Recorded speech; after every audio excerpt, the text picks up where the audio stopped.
Hola a todos. 1 minuto y medio y arrancamos.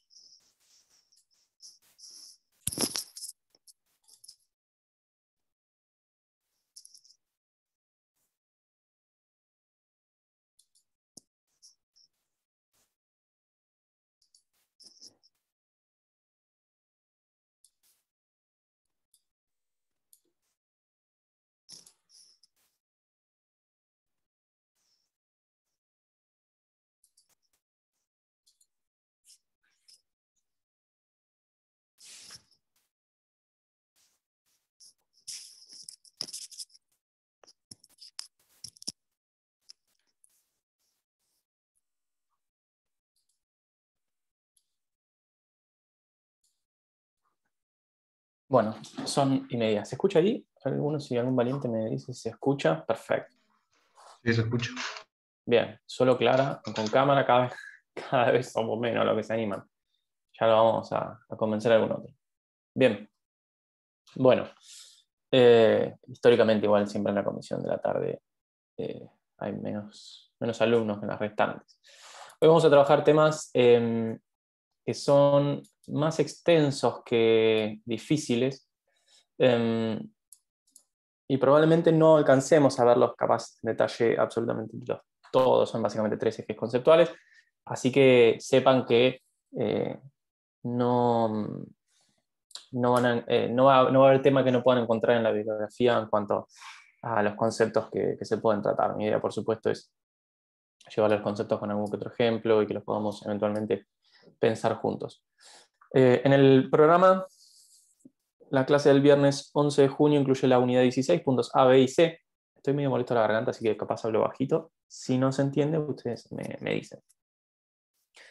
Que habla de la compensación, de la confusión y la renuncia, ¿sí?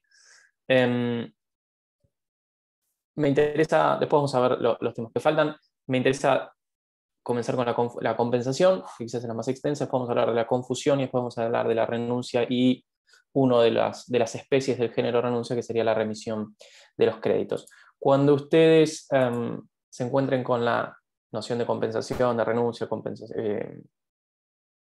confusión, etc., siempre estamos hablando de lo que es la unidad de extinción de las obligaciones, ¿sí? Estamos hablando de supuestos hechos jurídicos o, de acuerdo a cuál sea el caso, algún acto jurídico que importa el fin de la vida de una relación obligacional, ¿sí? Estamos ubicados en ese tramo, en el tramo final de la vida de una obligación. Ya estudiamos cómo nace, estudiamos cuáles son las causas fuentes que le dan nacimiento, cuáles son los elementos que la constituye.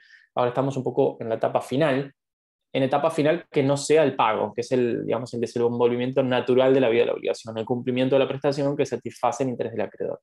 Estos son otros supuestos, aunque si bien vinculados al pago, son distintos, operan de manera distinta y tienen una regulación distinta también. Hablamos de la compensación. ¿Qué es la compensación? La compensación en sí es algo que ustedes quizás intuitivamente ya han estudiado, han aplicado en su vida cotidiana sin saberlo, ¿sí? Imagínense lo siguiente, vamos a tomar a quién tengo con cámara, a Federico y a Clara. Imaginemos que Clara le debe a Federico 1.600 pesos, por ejemplo, porque le compró una computadora y bueno, le debe ese saldo. Y un día se juntan, son amigos, pero un día se juntan a comer un asado, imaginemos que no hay pandemia, y como consecuencia la distribución de los gastos, de che, quién trajo la bebida, quién trajo esto, quién trajo lo otro, el que hace la repartija le dice, bueno, mira, Federico, vos le debes a Clara 1.000 pesos en virtud de esta comida. Entonces se da la situación en la que, por un lado, Clara le adeuda 1.600 pesos a Federico, pero en virtud de esa cena ahora ocurre que Federico le adeuda a Clara 1.000 pesos. Algo que ustedes intuitivamente, sin ser estudiantes de Derecho, hubiesen resuelto de alguna manera muy similar a la que les voy a decir. No pareciera tener sentido que por un lado Clara le dé 1.600 pesos a Federico y en el mismo momento, algún ratito después, Federico tome otros billetes y le pague 1.000 pesos a Clara. En principio esa solución no sería muy inteligente. ¿Qué es lo que ocurrió? ¿O qué es lo que podemos entender que ocurre? Ocurre la denominada compensación. Lo que va a ocurrir como solución, prevista por la ley, y ustedes quizás por sentido común algunos las han utilizado, que en realidad se produce la compensación de ambas deudas y el resultado será que si por un lado Clara debía 1.600 pesos y Federico debe 1.000, todo se soluciona con que Clara va a deber solo 600 pesos. Es decir, la deuda que Clara tiene se reduce en la medida en que Federico le paga con su propio crédito. Digo, le paga como una mera analogía, como digamos mejor una metáfora, no es un pago, pero él utiliza y cancela parcialmente, en este caso, su deuda compensando su propio crédito. No sé si se entiende, me parece bastante sencillo el ejemplo, es un ejemplo muy común, ¿sí? La compensación, entonces, ¿qué es conceptualmente en términos jurídicos? Es un medio de extinción de una obligación, ¿sí? Es un medio para liberarse de una deuda, del polo pasivo de una relación obligacional, que se produce cuando dos obligaciones se neutralizan en un escenario tal en el que aquel que tiene que cumplir es también acreedor de aquel que va a recibir esa prestación.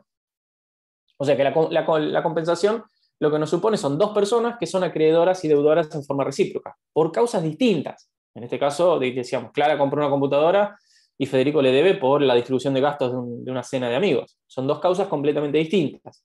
Pero que, dadas determinadas condiciones, que ahora vamos a ver cuáles son, opera una neutralización entre ambos hasta el límite de la menor. Es decir, de las dos deudas, Clara debía un poquito más que Federico, el crédito de Clara va a bajar hasta el límite que le permita la compensación que le opone y le invoca Federico.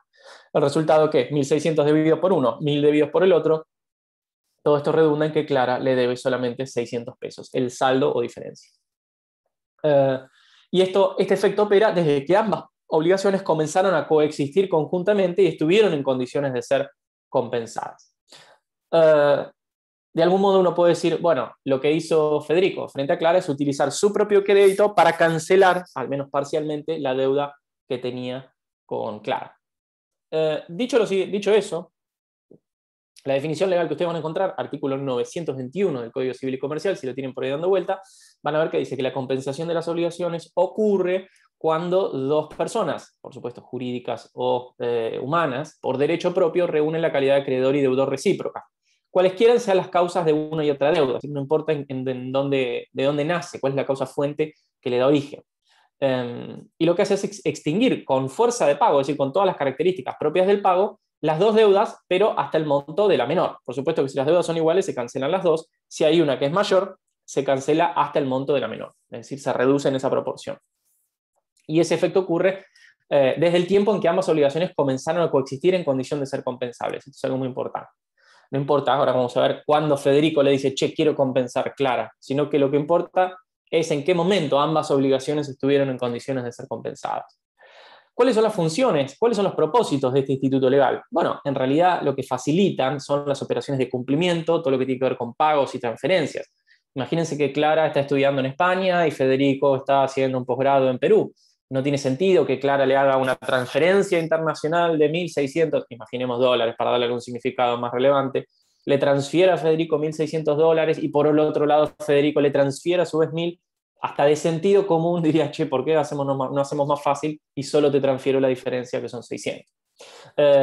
La compensación también actúa como defensa procesal y evita la duplicación de procesos evitables. Es decir, imaginemos que ambas partes no quieren cumplir. Pareciera más razonable que todo este problema entre Federico y Clara se reduzca a un único proceso en donde una parte reclama el saldo a la otra y no dos procesos duplicados donde se reclaman recíprocamente el total que cada uno dice que le debe el otro. La compensación tiene también función, se dice, de garantía y seguridad para el acreedor, porque lo que permite es que, de alguna manera, un deudor puede pagar con su acreencia, un deudor puede pagar con lo que el otro le debe a él. Es decir, es algo que es bastante práctico en términos de prerrogativas propias de alguien que está en el polo activo de una obligación. Y algunos autores, Pizarro, Vallespinos y otros, dicen que es una herramienta de autotutela, ¿sí? Lo vinculan con el derecho de retención y la excepción de incumplimiento. Son fundamentos básicamente técnicos o jurídicos que se le quiere asignar al instituto, pero básicamente las funciones son esas, ¿no? Facilitar economía, digamos, de transferencias, de pagos, brindar garantía y seguridad para el acreedor. Es una prerrogativa más de un acreedor.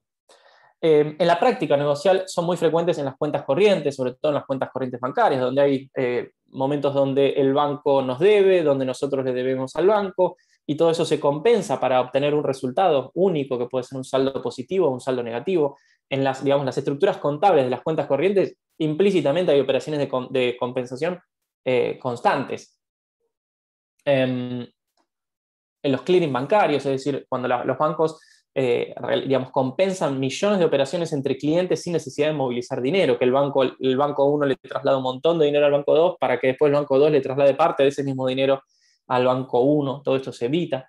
En las compraventas internacionales, la compensación también es muy importante, ¿sí? Dos firmas quizás tienen flujos de productos y de compras, y quizás por razones u operaciones recíprocas llega un punto donde se deben, están todo el tiempo debiendo y siendo debidos de algún tipo de monto dinerario. Por lo tanto, en vez de estar todo el tiempo haciéndose transferencias, se pueden generar puntos a partir de los cuales esas deudas recíprocas se compensan y se establece un monto a favor de quien le corresponde. Así que tiene un fundamento muy práctico. El fundamento, digamos, conceptual, si se quiere, es la idea de lo contradictorio de que aquel aquel que reclama un crédito es al mismo tiempo deudor de a quien demanda. No sé si se entiende. Es un medio extintivo que lo que hace es satisfacer un crédito sin necesidad de reclamar judicialmente, al menos en cuanto a uno de los dos polos, si es que las obligaciones tienen valores distintos. No tiene sentido, insisto, que en el caso de Federico y Clara, uno debiendo 1.600 y el otro 1.000 pesos, uno reclame 1.000 pesos para el otro decirle, no, pero vos me debías 1.600, y que de eso la solución sea que se discuta el saldo. Diré, la compensación legal, ahora vamos a ver cuál es la compensación legal, la compensación lo que hace es dirimir ese debate hasta reducirlo a su mínima e indispensable expresión, que es que alguien de esos debe solamente 600 pesos. ¿Puede ser la compensación excluida por acuerdo de partes? Esto es importante. Ahora vamos a las clases de compensación. Sí, por supuesto, todo lo que tiene que ver con compensación como medio extintivo, en principio son reglas disponibles para las partes, ¿sí? Artículo 929. Así que es posible que las partes se acuerden que no, en el ámbito de sus relaciones negociales no va a operar ninguna forma de compensación. Lo que no ocurre, lo mismo, es decir, no es una norma o una pauta de tipo supletoria cuando se trata de contratos de consumo. Ustedes saben, los contratos de consumo, las relaciones de consumo en donde una de las partes es un usuario o consumidor de un bien o servicio en el marco de una relación de consumo, son contratos en general de adhesión, y por lo tanto habrá que evaluar si esa cláusula que figura allí, que por supuesto ustedes no redactan, sino que redacta el proveedor, que no sea abusiva, ¿sí? Que no, esa imposibilidad de invocar la compensación no signifique darle más derechos a la parte fuerte en esa relación asimétrica. Así que, en principio, la compensación puede ser dejada de lado por las partes, salvo que se trate de contratos de consumo donde habrá que evaluar que no constituye una prerrogativa de tipo abusiva. La ley prevé 4 tipos de compensación, ¿sí? La compensación legal, la compensación convencional, la facultativa, estas 3 tienen regulación expresa, y la legal, la facultativa y la judicial tienen una regulación expresa, y la convencional, ahora vamos a ver cómo se regula. Pero son en definitiva 4 formas de compensación: legal, por acuerdo de partes, facultativa y judicial. La legal, vamos a analizar la legal, las otras van un poco por algunas modificaciones, se van explicando solas. La compensación legal es la que funciona, los juristas suelen decir ministerio legis, o por ministerio de la ley, o por imperio de la ley, que se da, o sea, funciona de pleno derecho cuando se dan los requisitos para que opere, ¿sí? Básicamente lo que requiere es la alegación de la parte interesada.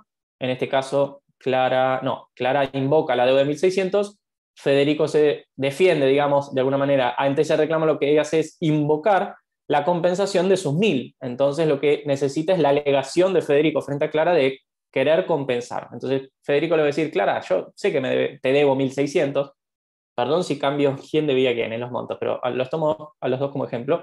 Le dirá, mira, Clara, sé que te debo ese dinero, pero ¿sabes qué? Vos me debías 1.000. Entonces, ¿por qué no lo compensamos? Esa sola idea es básicamente la alegación de la parte interesada. Federico intenta pagar parte de su deuda con su propio crédito. Y es algo que no puede ser declarado de oficio por los jueces, esto es importante, y opera como un hecho extintivo, ¿sí? Un hecho jurídico extintivo. Por supuesto, dijimos, la compensación opera cuando se dan los recaudos. Vamos a ver cuáles son los recaudos. El primero es que los créditos sean recíprocos, ¿sí? Ambas partes tienen que ser acreedoras y deudoras entre sí, ligadas a un mismo sujeto, de modo que esa compensación tiene que afectar al mismo patrimonio. No interesa de dónde viene la deuda de uno, de dónde nace la deuda del otro. Lo que sí tienen que ser causas diferentes, y tiene que referir a un mismo patrimonio. Este dato después va a vincularse con un supuesto que vamos a charlar en unos minutos, con relación a las sucesiones. En este caso de Clara y de Federico, tenemos dos sujetos, dos deudas, causas distintas, y hay una relación acreedor-deudor recíproca. La homogeneidad, ¿sí? Las prestaciones deben ser fungibles entre sí, ¿sí? No solamente en que la prestación tiene que ser fungible en sí misma, sino entre sí. Si Clara le debe 1.600 pesos a Federico y Federico le debe la entrega de una bicicleta, ya ahí tenemos un problema en que las obligaciones no son fungibles entre sí.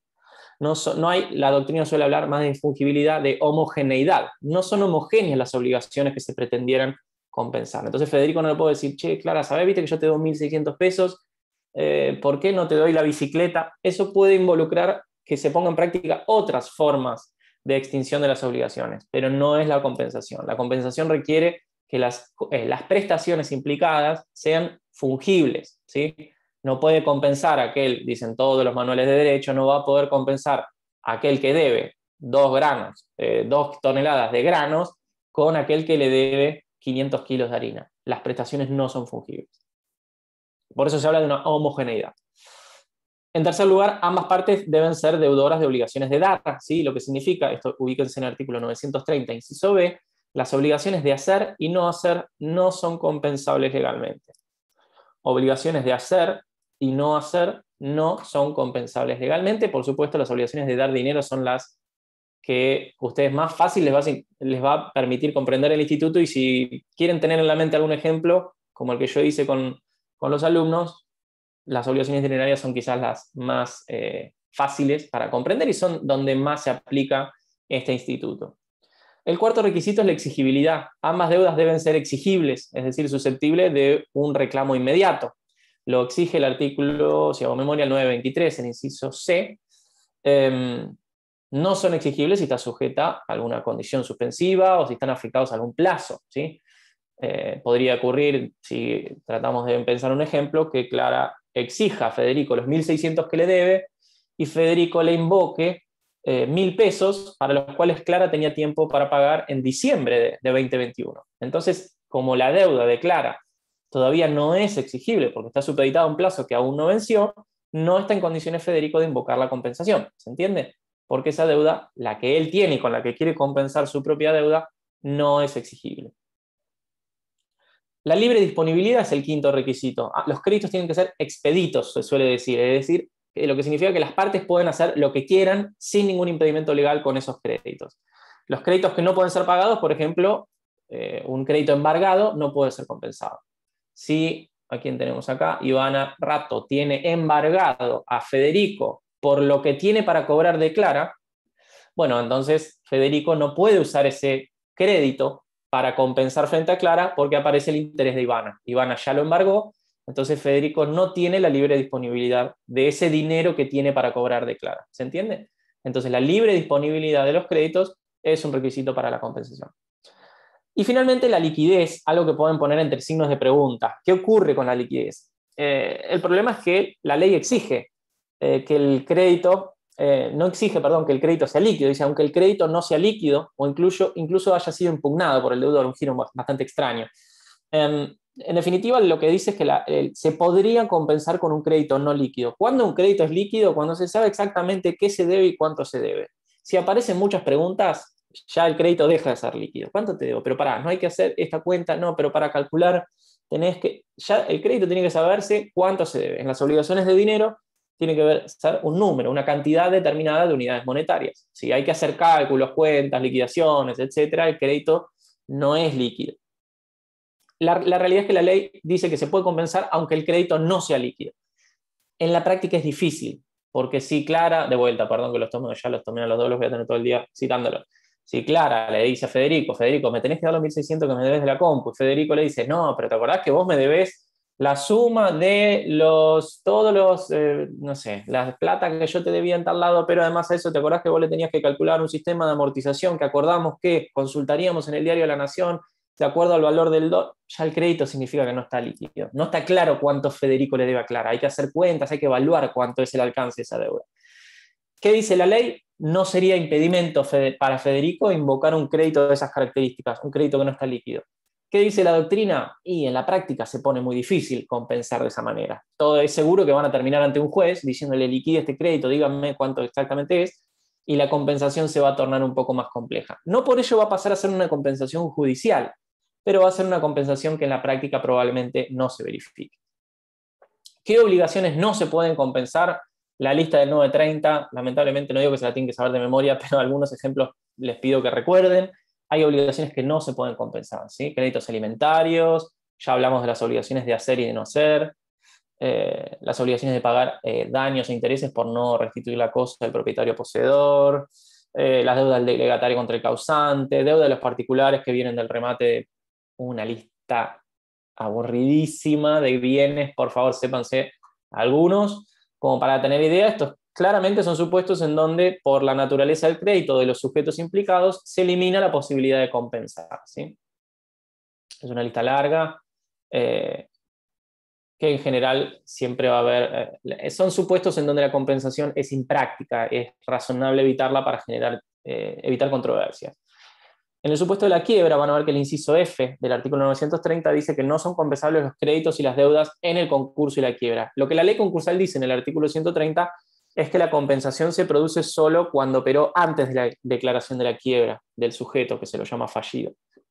O sea que luego de la declaración de la quiebra ya no opera la compensación legal. ¿Cuáles son los efectos de la compensación legal? ¿Qué genera en el mundo del derecho esta compensación?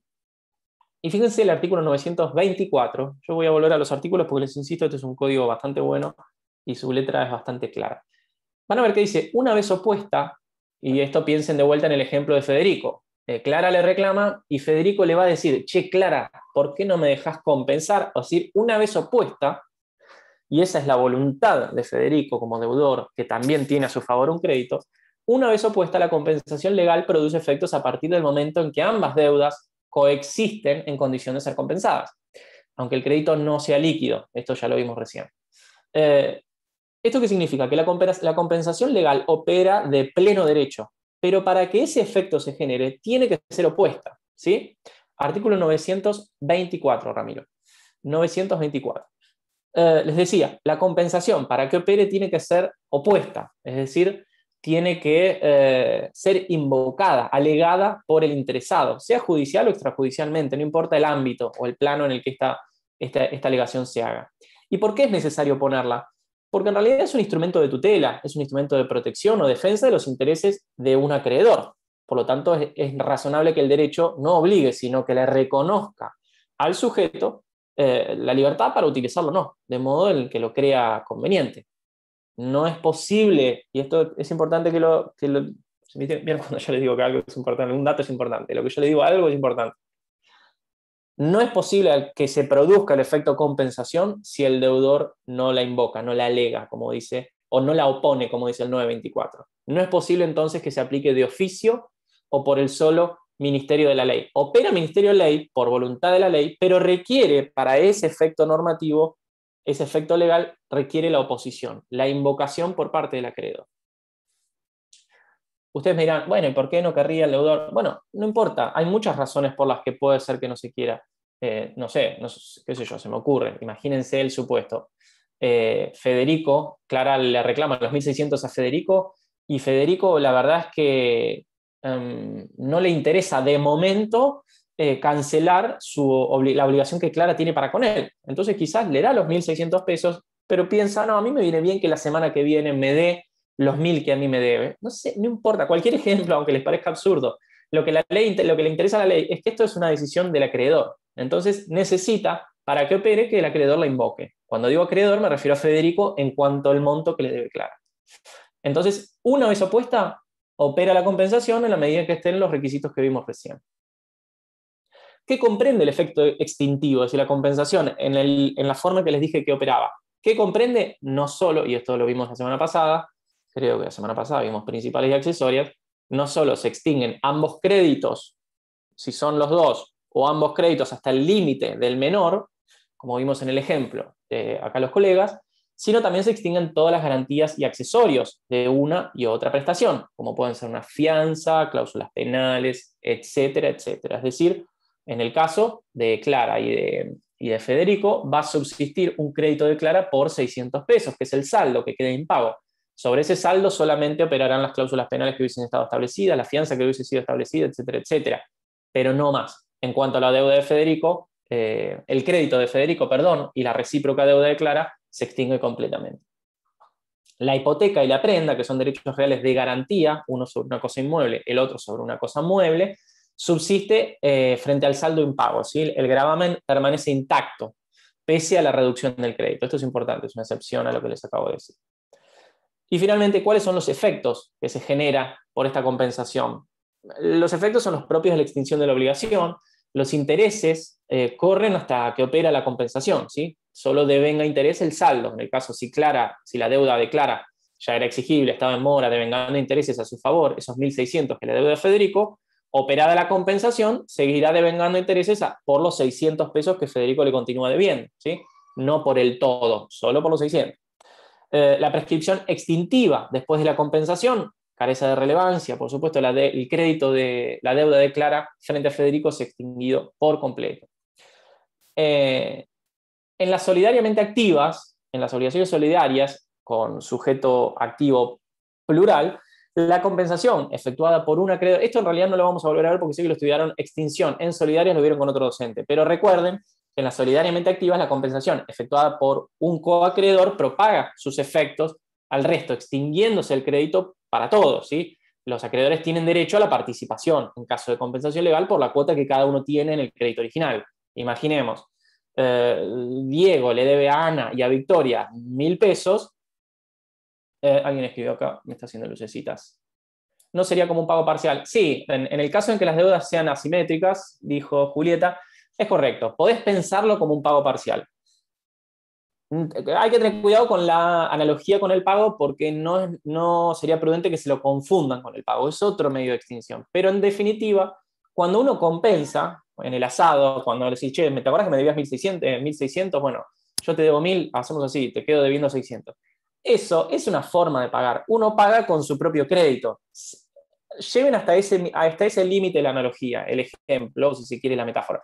No más que eso para no confundir las reglas que rigen el pago con las reglas que rigen la compensación. Hay diferencias sustanciales entre pagar y compensar, ¿sí? En uno hay una actividad, salvo que sea una obligación negativa, hay una actividad en el cumplimiento de la prestación que satisface el interés del acreedor. Acá lo que se hace es, la ley reputa o genera un efecto extintivo con relación a la coexistencia de un crédito frente a aquel que también es deudor de quien es el acreedor. Parece un trabalengua, pero es básicamente así. Sería similar, Julieta. Mi respuesta sería similar, pero cuidado con vincularlo totalmente. Les daba el ejemplo de la solidaridad activa. Diego, yo me pensaba recién antes de la clase, bueno, un ejemplo sería Diego le debe a Ana y a Victoria 1.000 pesos, ¿sí? Hay una solidariamente.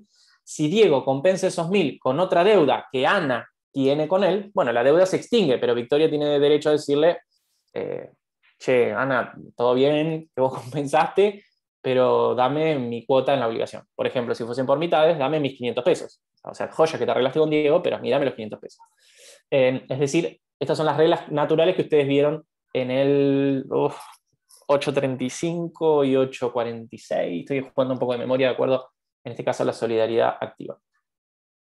En cuanto a los sujetos que pueden invocar la compensación, hay algún detalle que puedo hablarles del fiador. Los sujetos que invocan la compensación son en principio las partes, ¿sí? Las partes en el vínculo obligacional que coexiste de manera recíproca. En el ejemplo nuestro, la puede invocar Federico, la puede invocar Clara, ¿sí? Nadie más. En principio, nadie más.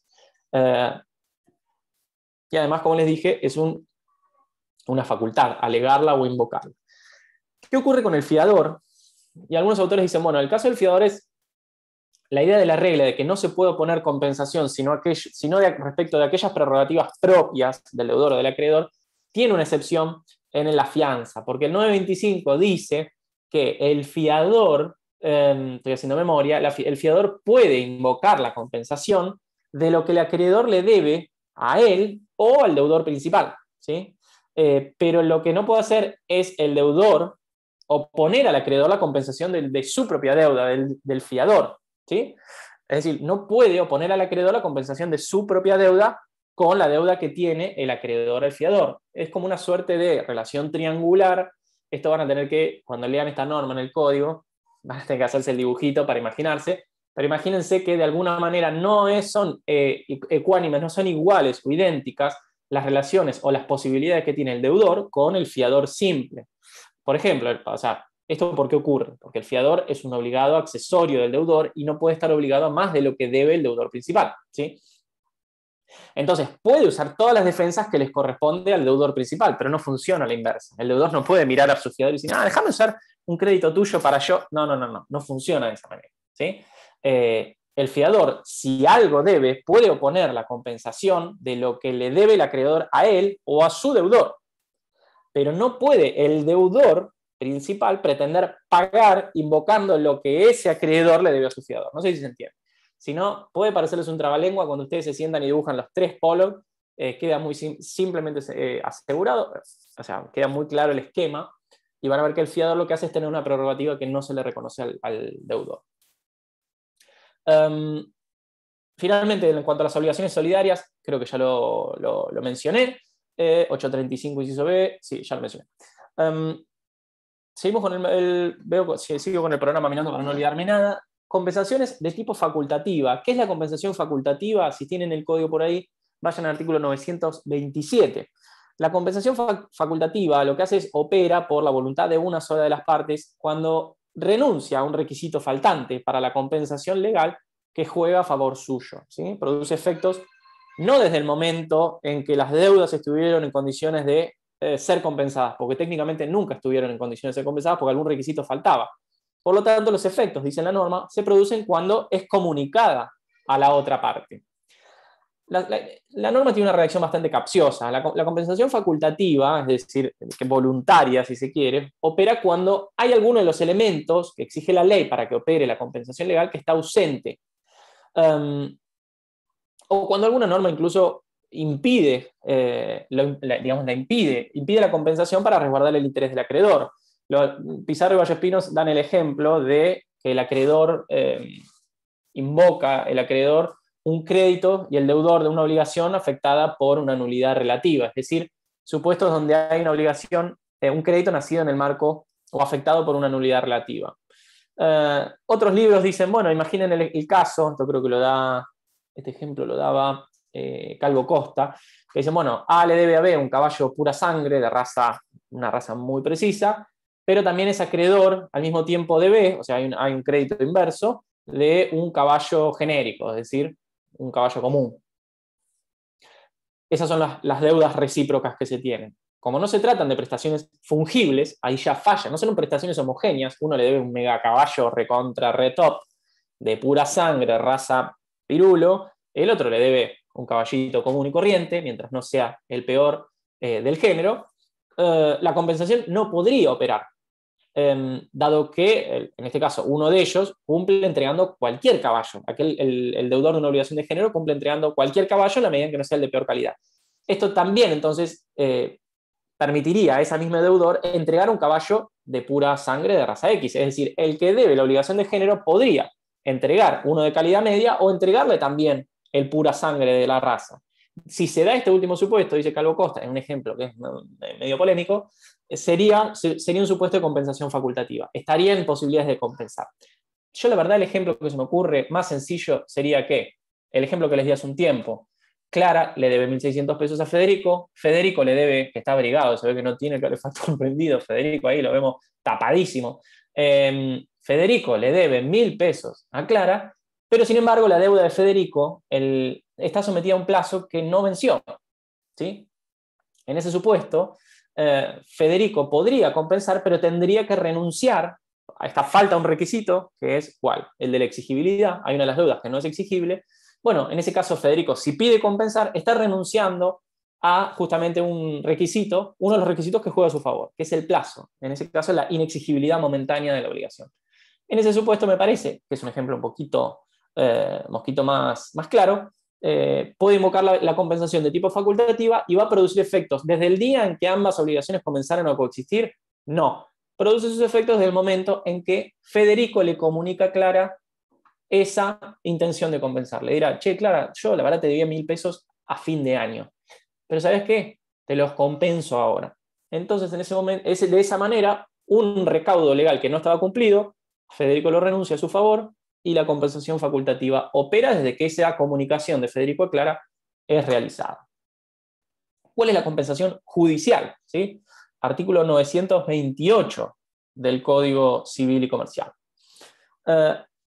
Lo que dice el código en ese punto es que cualquiera de las partes, acá ya estamos hablando de partes, es un concepto enteramente procesal, estamos hablando de un litigio, un proceso judicial, cualquiera de las partes tiene derecho a pedirle al juez que se declare la compensación que se produce en el marco de ese proceso. Es decir, la compensación judicial es la que realiza el juez en una sentencia donde, frente a una demanda y una contrademanda, es decir, perdón que me los tengo de punto, Clara le hace juicio a Federico, Federico le hace juicio a Clara, digo mejor, Clara le hace juicio a Federico y cuando Federico se defiende, contrademanda a Clara por la deuda que tiene. Es decir, Clara le reclama 1.600 pesos, Federico, el abogado de Federico contesta la demanda y le dice, ojo, señor, que yo ahora a Clara la voy a demandar por 1.000 pesos. Eso se llama contrademanda, que se puede hacer en un mismo proceso, procesalmente se lo llama reconvención. Un término bastante fulero y feo, así que contrademanda es un poquito más claro. No sé si están cursando o van a cursar procesal. Se llama reconvención. En ese caso, lo que le puede pedir, en este caso, Federico al juez, es diciendo, bueno, compense el reclamo de Clara con mi propia acreencia, con mi propio crédito, ¿sí? Por supuesto, esto requiere un pedido de parte, lo tiene que invocar Federico, en el caso en nuestro ejemplo que ha sido demandado, y en los códigos procesales en general también se reconoce como una defensa posible, es decir, puede ser una defensa para no tener que pagar la totalidad de lo que Clara le reclama a Federico. ¿Desde cuándo se producen los efectos de la compensación judicial? Bueno, los efectos son los mismos que la compensación legal, pero varía el momento, ¿sí? Durante el Código de Vélez era bastante debatido esto, me acuerdo porque fue una pregunta del examen que me tocó rendir en su momento, yo rendí con el Código de Vélez, y la verdad es que el Código Nuevo no dice mucho y el problema continúa. Hay algunos autores que dicen, bueno, la compensación ocurre a partir de la fecha de la sentencia, es decir, recién en ese momento, Clara debe digamos, la ley da por cancelado el crédito de Federico y subsiste el crédito de Clara por el saldo de los 600 pesos. Otros dicen, no, la sentencia en general tiene efecto declarativo de un crédito, de una realidad ya preexistente, así que los efectos de la compensación judicial deben retrotraerse al momento de lo que se llama traba de la litis, otro nombre procesal feo para lo que sería el momento en que Clara notifica de su demanda a Federico y Federico notifica de su contrademanda a Clara. Es decir, en el momento en que se traba la controversia en un proceso judicial y ya el juez sabe qué se reclaman mutuamente las partes. O sea que básicamente es debatido. Están estas dos posiciones. Uno dicen desde la sentencia, otros dicen desde que se terminan de notificar los reclamos que recíprocamente se hacen las partes. Esas serían las dos posiciones sobre el momento en el que podemos afirmar que, listo, Clara debe solo 600 pesos y la deuda de Federico está definitivamente saldada. ¿Cómo se articula? Bueno, esto es en el marco de un proceso, son temas que van a ver en las materias más procesales, pero se puede articular como una contrademanda, es decir, Federico demandando a Clara judicialmente en el marco de un proceso donde él ya ha sido demandado, o como defensa. ¿Sí? Por supuesto, si el crédito es mayor, va a convenir la contrademanda. Imaginemos el supuesto opuesto. Clara está tranquila en su casa y se entera que Federico lo demandó por 1.000 pesos.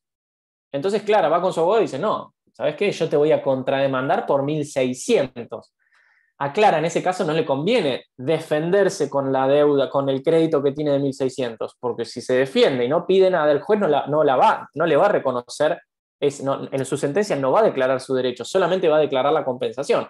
En cambio, si Clara en vez de defenderse, ataca, por así decirlo, contrademanda, la sentencia no solamente le va a decir a Federico, señor Federico, usted no tiene derecho a cobrar 1.000 pesos porque ha sido compensado su deuda con la que tiene Clara, sino que Clara le ha pedido el saldo de esa compensación, que son 600 pesos. Entonces la sentencia va a significar que Clara ganó el juicio y Federico va a tener que pagar. ¿Se entiende? Es una cuestión estratégica. Salvo que Clara quiera irse a la casa pagándole honorarios a un abogado y sin llevarse los 600 pesos, para los cuales va a tener que iniciar un nuevo juicio. Es como una solución bastante impráctica. Y finalmente, la compensación convencional es una compensación que no tiene autonomía legal, pero tiene una autonomía conceptual. Es un contrato por el cual el acreedor y el deudor extinguen obligaciones recíprocas provenientes también de distintas causas, cuando median obstáculos para que opere la compensación legal. Tiene los mismos efectos que la compensación legal. Un ejemplo podría ser que los manuales suelen dar, y creo que este lo van a leer, los ejemplos de obligaciones que son heterogéneas y por lo tanto no son compensables, ¿sí? Clara le debe a Federico un automóvil, le debe un auto, y Federico además le debe, no sé, 200.000 pesos a Clara. Bueno, en principio no son deudas compensables, porque Clara le debe un automóvil por un contrato que han celebrado y Federico le debe dinero. Pero nada impide que las partes acuerden que se dan por canceladas ambas obligaciones. Es una figura, insisto, no tiene autonomía legal, surge de las reglas que rigen la libertad contractual y los efectos se producen en el momento en que acuerdan las partes, sin que se afecten siempre derechos de terceros adquiridos con anterioridad a ese acuerdo. Eso con relación a la compensación. Vamos a hablar de la confusión. Confusión, y estas son palabras más o menos parecidas, así que hay que tener cuidado de no confundirse, valga la redundancia. Cuando hablamos de confusión, que uno podría pensar es esa sensación que uno tiene cuando duerme una siesta de más de 3 horas o 4 horas a la tarde, que amanece ahí medio confundido. ¿Es hoy? ¿Es mañana? ¿Dónde estoy? No sé si les ha pasado, a mí me pasa. Ahora tengo un hijo, no. La siesta es un instituto que desconozco por completo, pero en una época, cuando era mucho más chico, me dormía siesta y me pasaba. Me despertaba tarde y estaba completamente confundido. Superada esta etapa de humor, este breve lapso de humor, la confusión en términos jurídicos es también un medio de extinción de las obligaciones. ¿Qué se produce? ¿De qué modo o cuándo se produce? La calidad de acreedor y deudor de una misma obligación recae en un mismo sujeto. Vamos a cambiar. ¿Quién tiene? Morena. Vamos a agarrar a Morena, que tiene la cámara. Y Julieta, que también está pasando medio frío. Julieta también está abrigada. Se ve que no tiene ahí la calefacción, no tiene como un abrigo. Morena le debe 100.000 pesos, vamos a ser generosos, le debe 100.000 pesos a Julieta. Pero por alguna razón, después Julieta le transmite ese crédito a Morena. Entonces, por supuesto ustedes me van a decir, pero ¿por qué se lo transmitir? Llevemos esto al plano del laboratorio. Sucede a título singular Morena a Julieta en esa creencia. Por lo tanto, Morena en ese momento pasa a ser la misma persona que adopta posición en los dos polos que vimos en las primeras clases. Morena pasa a ser acreedora y Morena pasa a ser deudora. Pero mejor dicho, ya era acreedora y ahora también es deudora. Lo vimos en la primera clase y creo que lo vieron conmigo. ¿Puede una obligación tener en los dos polos a un mismo sujeto? No. La pluralidad de personas, humanas o jurídicas, es una condición indispensable y estructural del vínculo obligacional. Por lo tanto, desaparece ese recaudo fundamental de toda obligación, que es la dualidad de polos. Nadie puede ser acreedor y deudor de sí mismo, ni exigirse la realización de la prestación debida. Y esto es una cuestión de sentido común, ¿sí? Clara, perdón, no cambiamos de acreedor. Morena no puede mirarse al espejo y decir, hey, Morena, acordate que me des la plata. Esta tontería que parece bizarra es en realidad el fundamento. El derecho no permite que se cristalice una situación que carece de sentido, que Morena no tiene más que todas las prerrogativas como acreedora y las que tiene, las obligaciones que tiene como deudoras, no se las puede exigir a ella misma. Por lo tanto, la ley genera un efecto extintivo que ahora vamos a ver en detalle. ¿Cuáles son los requisitos? El primero es que tiene que haber una sucesión del deudor en la posición del acreedor o viceversa, ¿sí? Sucesión en el sentido de que adopta la posición que una parte tenía en una relación obligacional. El segundo requisito es que se tiene que tratar de una única obligación, ¿sí? Si son dos obligaciones, nos ubica en otro terreno, pero no en la confusión, ¿sí? Debe tratarse de la misma relación obligacional. Y finalmente, el crédito y la deuda deben responder a una misma persona y a un mismo patrimonio. Esto lo dice la ley. Artículo 931.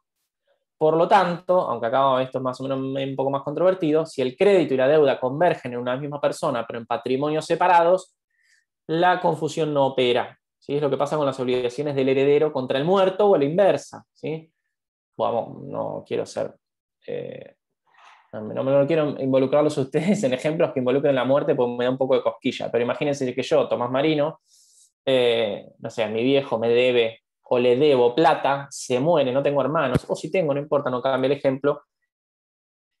El hecho de que lo herede en principio, para algunos autores dicen, no genera la confusión, porque más allá de que yo paso a ser deudor y acreedor de todo lo que mi papá era acreedor y deudor por el instituto de la sucesión, lo cierto es que yo esa herencia la recibo en un patrimonio separado, que se llama un patrimonio inventariado o con beneficio de inventario. Es un patrimonio que queda conceptual e intelectualmente dividido, separado, si se quiere, porque está afectado el cumplimiento de las obligaciones y las acreencias de mi papá.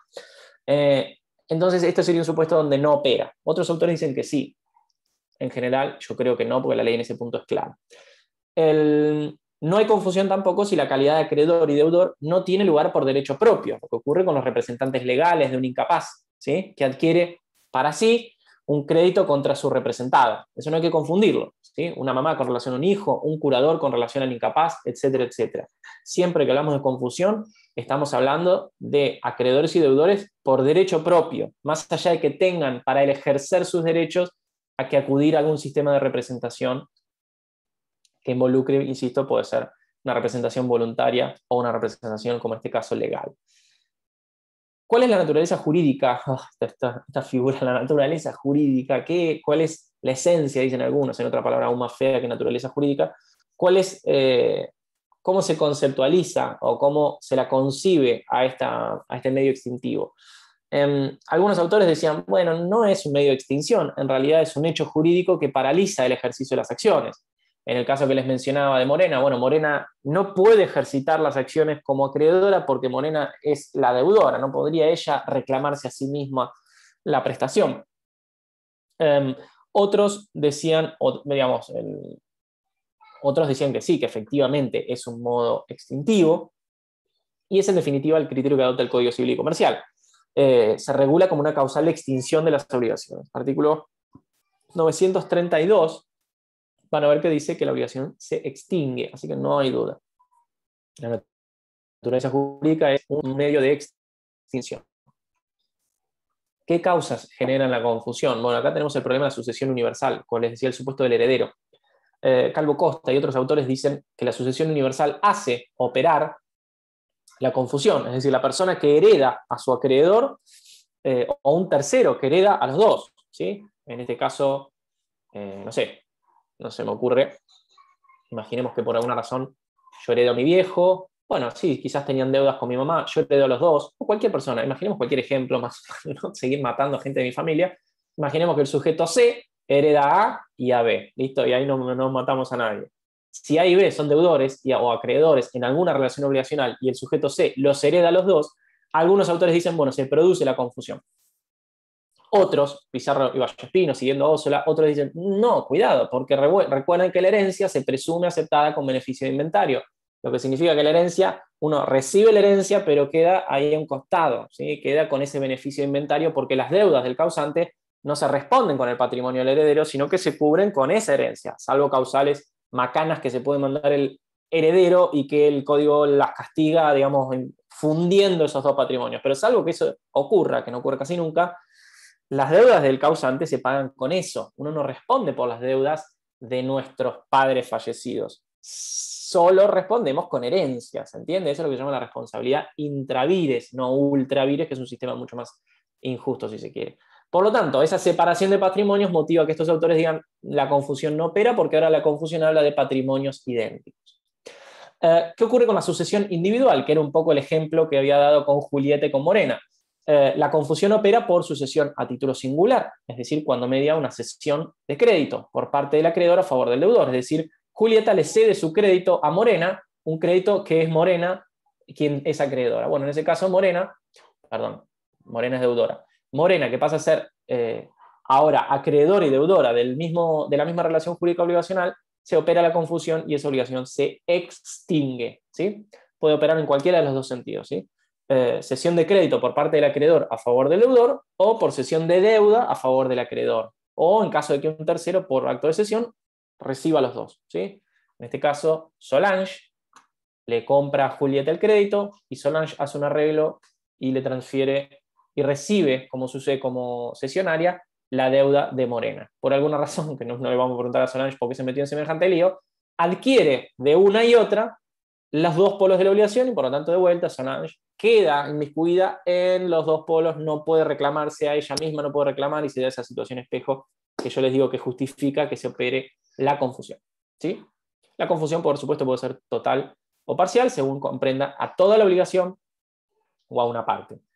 ¿Qué efectos produce? Muy sencillo, la confusión extingue la obligación y todos sus accesorios, ¿sí? Si había alguna cláusula penal, si había intereses, si había lo que sea, cualquier accesorio vinculado a esa obligación que se extingue también, porque como vimos la semana pasada, es un supuesto en donde lo accesorio sigue la suerte de lo principal.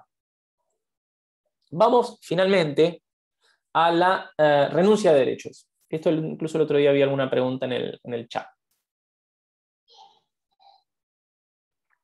Espero que tengo todas las puertas cerradas, espero que no se escuche a mí corriéndose, pero si se escucha les pido disculpas.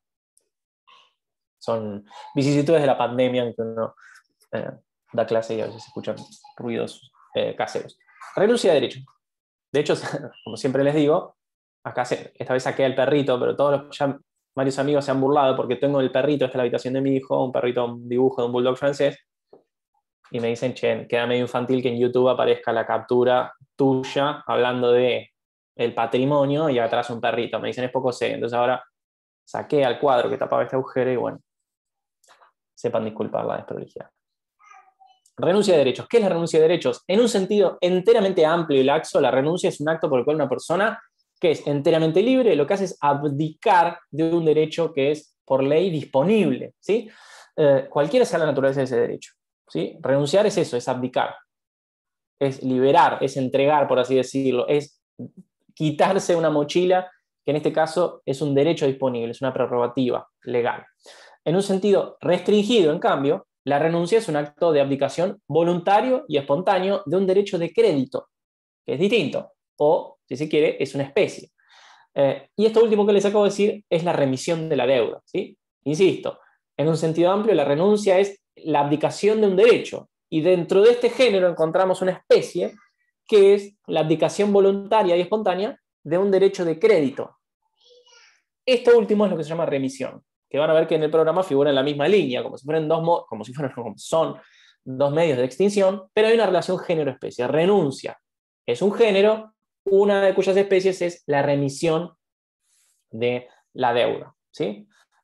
No necesariamente nosotros vamos a hablar muchos ejemplos que implican alguien que remite una deuda, y vamos a vernos tentados siempre a pensar en eso. Pero hay muchas renuncias que no implican necesariamente renunciar a un crédito, al polo activo de una obligación. Por ejemplo, la dispensa de rendir cuentas. No sé, yo le hago un encargo a... ¿Quién tenemos? A Ivana, que prendió la cámara también, tiene la cámara. A Ivana, yo le digo, mira, Ivana, necesito que me hagas unos trámites en capital, te voy a hacer un poder, vos sos mi mandataria, te voy a dar este dinero para que me pagues estos trámites. Un típico contrato de mandato. No, bueno, no, sí. Me tenés que aceptar, si no el ejemplo no funciona. Entonces, Iván hace todos los trámites, gasta todo ese dinero de acuerdo a las indicaciones que yo le dije. Una de las obligaciones emergentes del contrato de mandato suele ser la de rendir cuentas. Es decir, que Ivana luego me diga cómo usó todo ese dinero. Bueno, yo quizás puedo renunciar a ese derecho. Renuncio a esa prerrogativa, renuncio a pedirle a Ivana que me rinda cuentas de las gestiones para las cuales yo le di todas esas indicaciones, celebramos un poder, etcétera, todas cosas que ustedes van a estudiar en contratos. La extinción, eso sería un ejemplo, por ejemplo. No estoy renunciando, no estoy remitiendo una deuda, no le estoy condonando ninguna deuda, no le estoy diciendo, Ivana, ¿te acuerdas que me debías 1.000 pesos? Ya no me los debes. No, estoy renunciando a un derecho. Distinto es, como vamos a ver ahora, si Julieta le debe a Clara 100.000 pesos y tiene la deuda documentada en un pagaré y le dice a Clara, ¿sabes, Clara?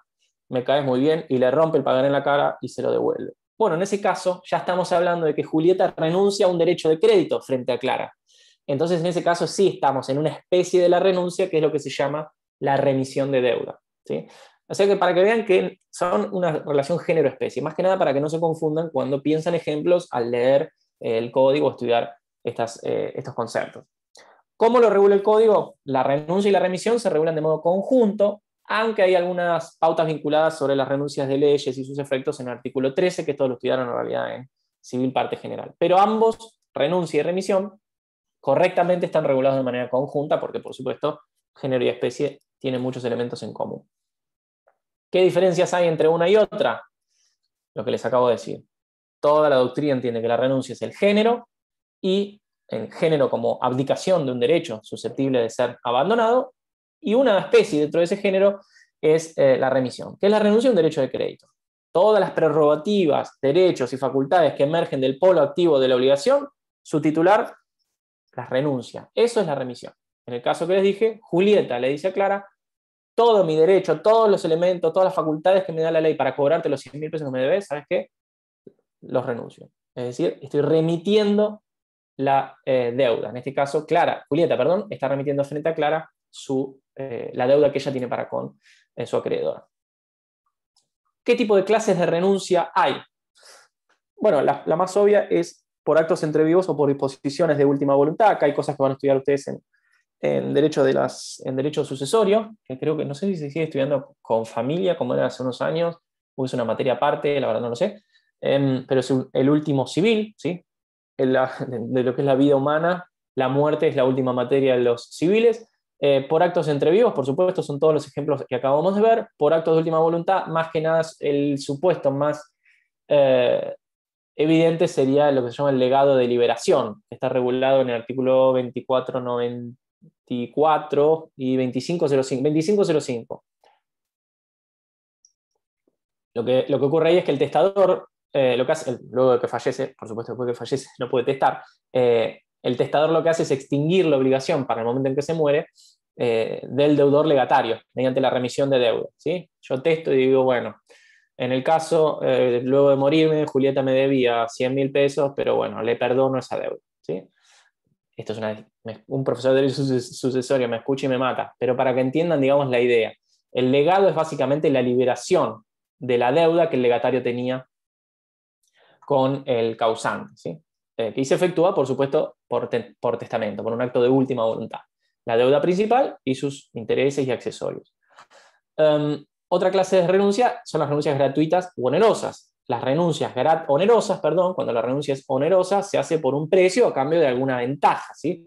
Se rige por las reglas de los contratos onerosos. Habrá que estar a qué contrato, en el caso, por ejemplo, de Clara y de Julieta, habrá que estar a qué contrato o relación entre ellas, qué relación negocial motivó que Julieta renuncie a un derecho frente a Clara. O en el caso que yo les di con Ivana, que era mi mandataria, bueno, habrá que ver por qué motivo yo entendí, más allá de que puede haber varios motivos posibles, quizás yo tengo algún interés económico o obtengo alguna ventaja frente a esa renuncia de Ivana de que no me rinda cuentas. Por ejemplo, Ivana me diga, mira, yo naturalmente le cobro $1.000 por estas gestiones en Buenos Aires, pero si vos me renunciás a que yo te tenga que rendir cuentas, yo te cobro 750.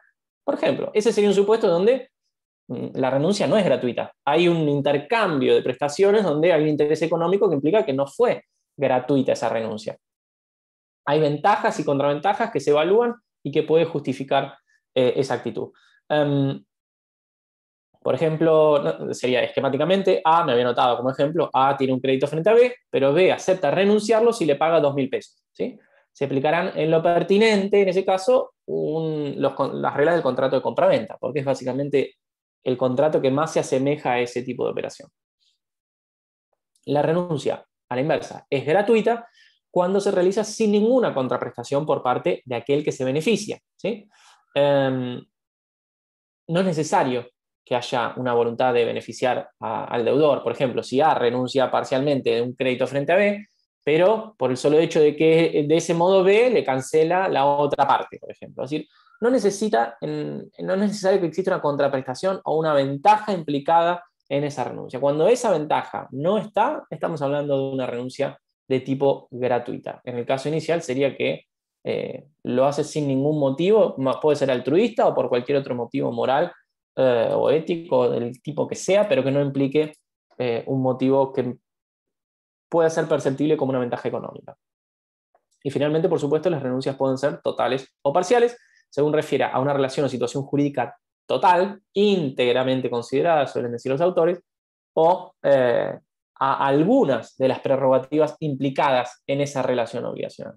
Como en el caso de que a Ivana, si yo renuncio a su favor de su obligación de rendirme cuentas, bueno, no se extingue todo, no estoy digamos, eliminando el contrato de mandato que hemos celebrado, solamente una prerrogativa, un derecho de todo el haz de derechos que existen y obligaciones que existen en ese contrato, uno solo lo estoy renunciando. Es una renuncia que puede entenderse como de tipo parcial. ¿Cuál es la naturaleza jurídica de este instituto? todos coinciden que se trata de un acto o negocio jurídico en los términos del artículo 259, lo que estudiaron ya en Civil 1. Es un acto voluntario, es un acto lícito y que tiene por fin inmediato la extinción de un derecho. ¿Sí? Si la renuncia es onerosa, va a tener una naturaleza contractual y por lo tanto se aplican las reglas del derecho contractual. ¿Cuáles son los elementos?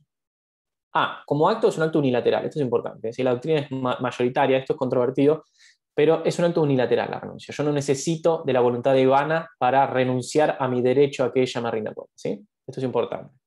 La doctrina mayoritaria entiende que es un acto unilateral. Vamos a los elementos. Primero es la capacidad, ¿sí? Cuando la renuncia es gratuita, la ley, el artículo 945, dice la persona debe ser capaz de donar.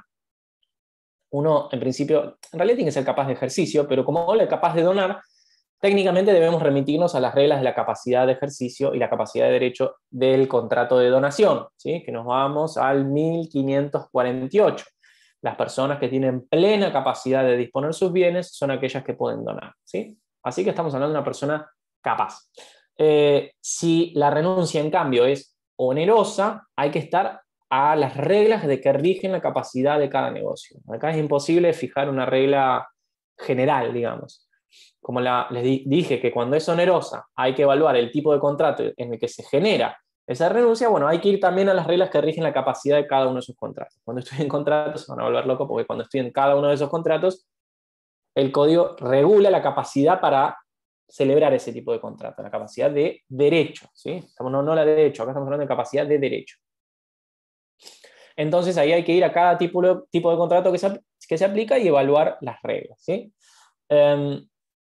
La renuncia puede ser efectuada por un representante legal o voluntario. La realidad es que sí, pero necesita un poder especial. Si dentro de la facultad, si dentro de las cosas que yo le pedí a Ivana que haga, dentro de los actos que le pedí a Ivana que haga en Buenos Aires, estaba, por ejemplo, el de renunciar a reclamarle un derecho, una indemnización a un comercio en el cual yo tuve un accidente unos meses atrás, Ivana lo puede hacer eso, lo puede hacer, pero lo que necesita es un poder especial. Cuando fui al escribano a hacer el poder, le tengo que decir, mire, espere, ponga que yo la autorizo a mi nombre a renunciar a este tipo de derechos. Entonces Ivana, cuando vaya a hacer la gestión frente al abogado de ese comercio, le digo, bueno, yo renuncio a, por supuesto, probablemente reciba dinero a cambio, renuncio a esto y esto, necesita ella tener un poder que incluya expresamente esa facultad. Eso está regulado en el artículo 375, inciso I.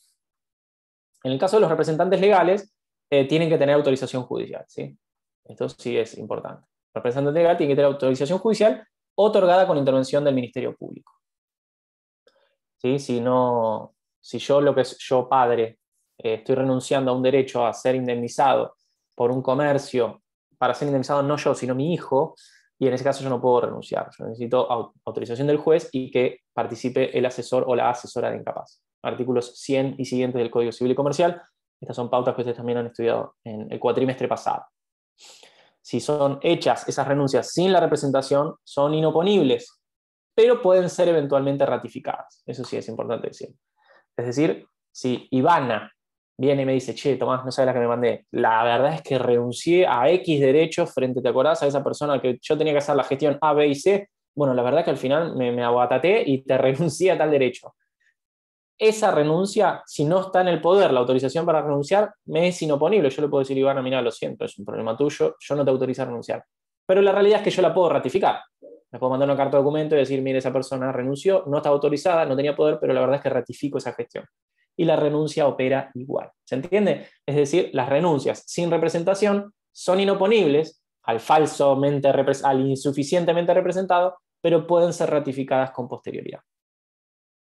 ¿Cuál es el objeto de la renuncia? ¿Cuál es el objeto? Perdón. La renuncia es un acto jurídico por lo que el objeto tiene que cumplir las exigencias propias que ustedes también estudiaron el cuatrimestre pasado. ¿Sí? No tiene que ser un hecho imposible, no tiene que ser un hecho prohibido por la ley, no tiene que ser contrario a la moral y a las buenas costumbres, al orden público, ni lesivo de los derechos ajenos o la dignidad humana. Todo lo que ustedes estudiaron como objeto de un acto jurídico. Esto en el 944 van a ver que dice, en el 944 del Código, que toda persona puede renunciar a los derechos conferidos por la ley cuando la renuncia no está prohibida y solo afecta intereses privados, ¿sí? Es un poco, en definitiva, la exigencia legal de que el derecho sea renunciable, o sea, que no esté prohibida su renuncia, y que solo afecte a intereses privados, no de otra naturaleza. Los derechos patrimoniales, por defecto, son todos renunciables, por defecto, pero algunos no lo son, ¿sí? Como todo un derecho, la regla y la excepción. Por defecto, los derechos patrimoniales son renunciables, pero algunos no lo son, como son los alimentos futuros, los derivados de las leyes del trabajo, la herencia futura, la indemnización por accidentes de trabajo, los derechos previsionales o de seguridad social. Uno no puede renunciar a la jubilación, por ejemplo, uno no puede renunciar a cobrar alimentos, uno no puede renunciar a cobrar la reparación por un accidente ocurrido en el marco de una relación laboral, etcétera, etcétera. Los derechos extrapatrimoniales, por regla, en cambio, son indisponibles e irrenunciables, porque afectan, se supone, el orden público y afectan intereses que exceden al titular del derecho, ¿sí? No pueden renunciarse, no, yo no puedo renunciar a mi condición de hijo, a mi estado de familia, no puedo renunciar a mis derechos y obligaciones emergentes de las reglas de la responsabilidad parental, no puedo renunciar al derecho de reclamar una filiación, no puedo renunciar a mi derecho a pedirle el divorcio a mi mujer, si estuviera casado, no puedo renunciar a las acciones de estado de familia, etcétera, etcétera. Todos los institutos de orden público en general involucran prerrogativas que son tipo irrenunciables. En el caso de estas que estoy hablando, que son de naturaleza extrapatrimonial. Y el manual que el artículo 944 dice también, impide renunciar anticipadamente a las defensas que puedan hacer valerse en juicio. Esto es importantísimo porque esto también aplica en materia de derecho de consumo. En derecho de consumo es muchísimo. O sea, en una época se hacía mucho cuando ustedes veían los contratos, no sé, el contrato con el que ustedes compraron el chip de Movistar o de Claro, y vos ibas y leías el contrato y abajo decías, bueno, si es demandado, el usuario no podrá invocar tal o cual defensa, no podrá alegar esto, no podrá alegar lo otro.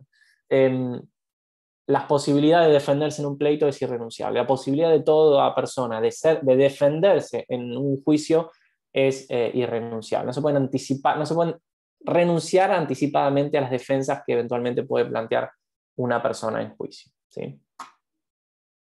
Esto no significa que acá te voy a hacer una aclaración.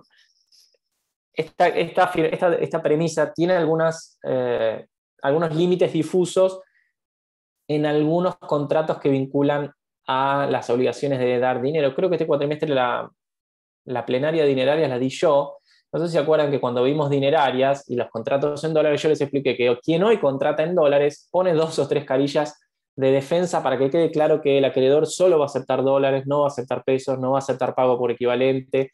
Y en general, hoy en día es de práctica no renunciar a defensas en juicio, pero en la parte lo que hacen es dejar constancia que el deudor ya tiene, y fíjense que por supuesto es mentira, es simulado, es una simulación, dice, el deudor ya declara tener los dólares en su poder, por lo tanto no invocará dificultad, el deudor dice que comprende la dificultad que atraviesa el país y que el dólar puede ser el día de mañana más difícil de conseguir o que puede haber impedimentos estatales, el deudor declara que entiende y comprende. Todas estas afirmaciones no implican renuncias expresas a defenderse en juicio, pero se darán cuenta que si el día de mañana el deudor pretende decir, no, yo contraté en dólares, pero nunca me imaginé que iba a ser tan difícil comprar dólares, bueno, el acreedor podrá decirle, mire, usted acá declaró que comprendía que el país tiene una economía inestable, que usted comprendía que el dólar podía ser difícil de conseguir, además dijo que usted los dólares lo tenía en la mano, etcétera, etcétera, etcétera. Esto es una defensa, esto es una renuncia anticipada de defensas. Formalmente no, pero en los hechos sí. Lo que hacen hoy en día todos los contratos en dólares es hacer afirmaciones que impiden que el deudor luego afirme que le costó conseguir los dólares que se comprometió a devolver.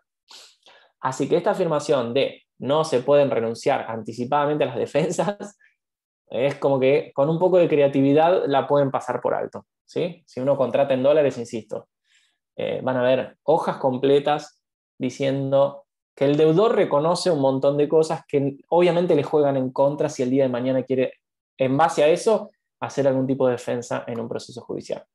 Volvemos. Y ya estamos terminando porque nos queda tiempo.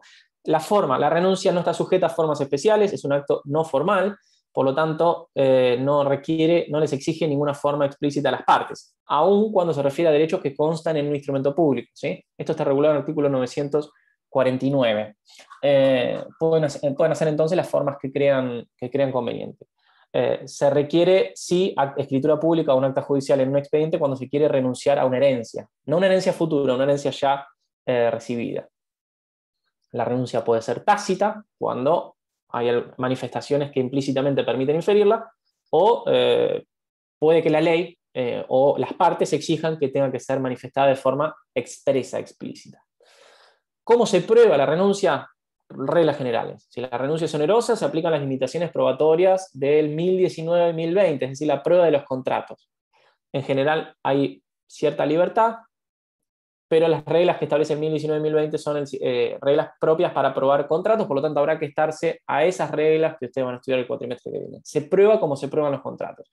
Cuando la renuncia en cambio es gratuita, es decir, no hay una contraprestación valorable en términos económicos, y dado que es un acto jurídico unilateral, no hay ningún tipo de restricciones y puede probarse por cualquier medio. Ustedes pueden convencer al juez de que hubo una renuncia probando de la manera en que les parezca prudente.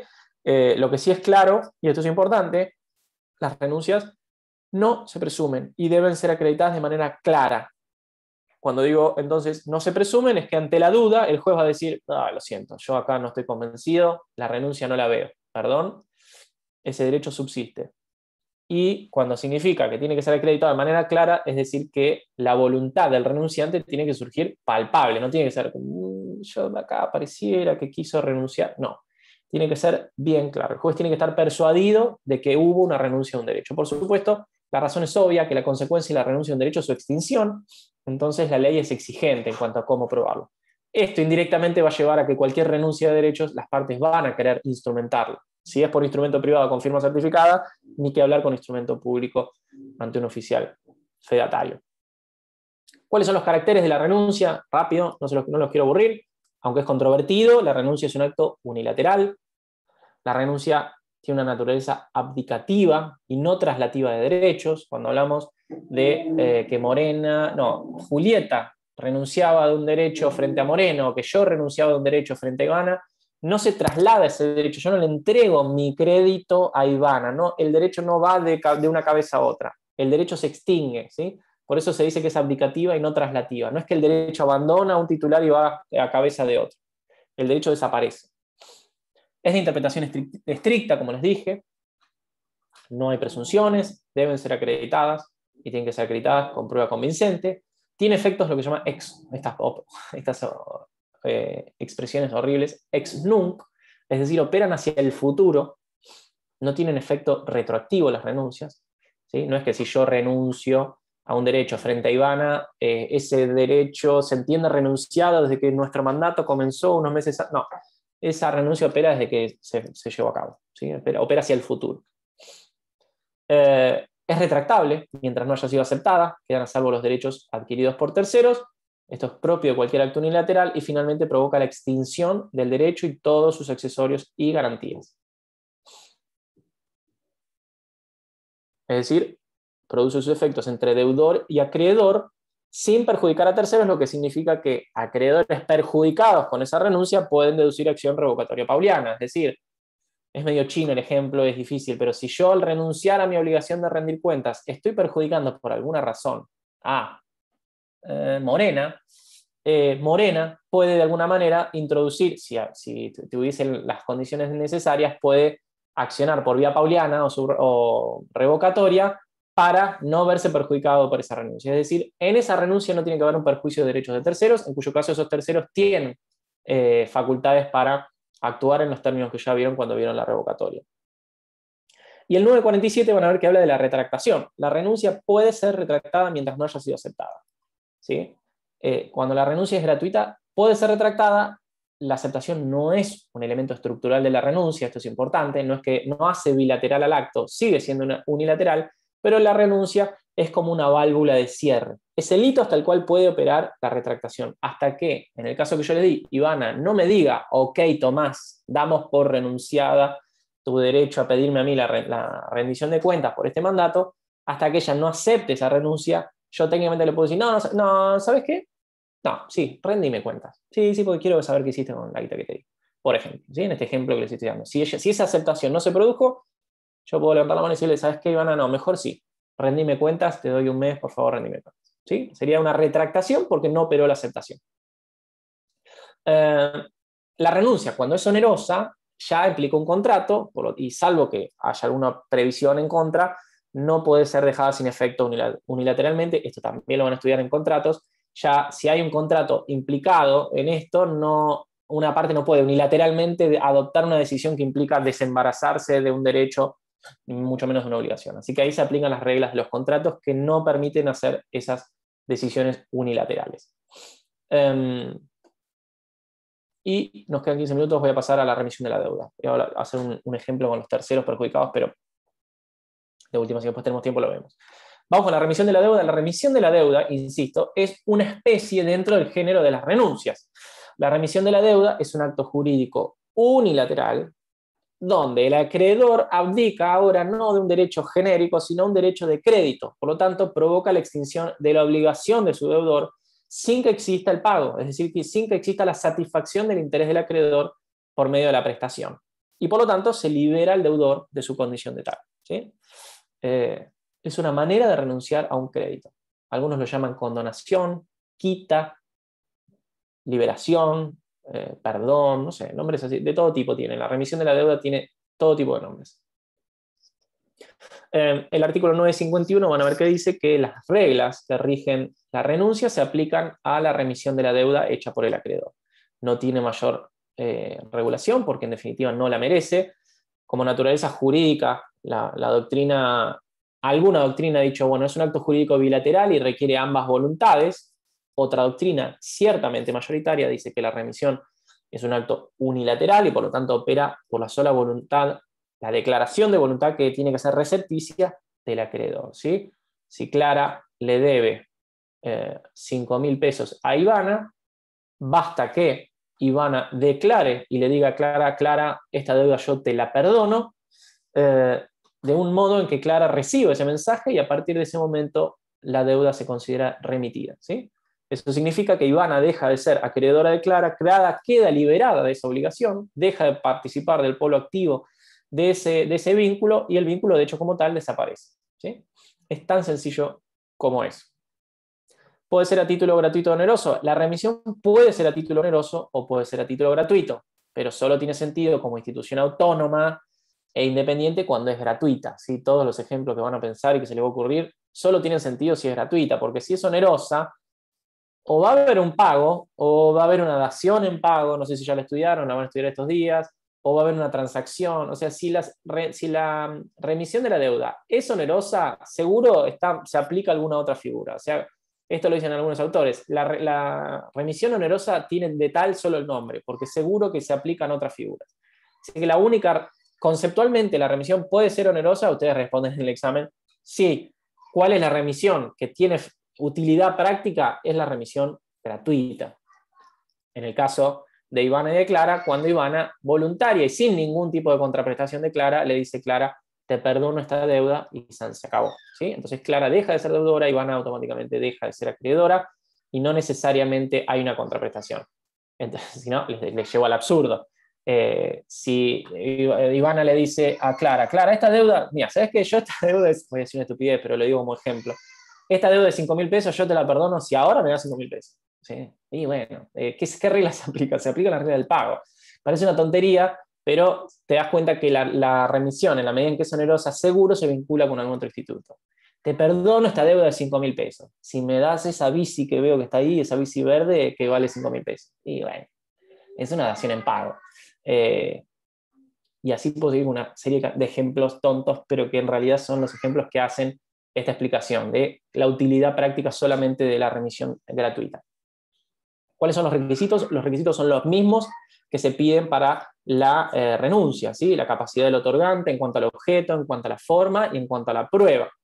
La forma también, la remisión es un acto no formal, por lo que los interesados, Clara, en este caso Clara y Ivana, pueden hacer la forma que ellas consideren pertinente.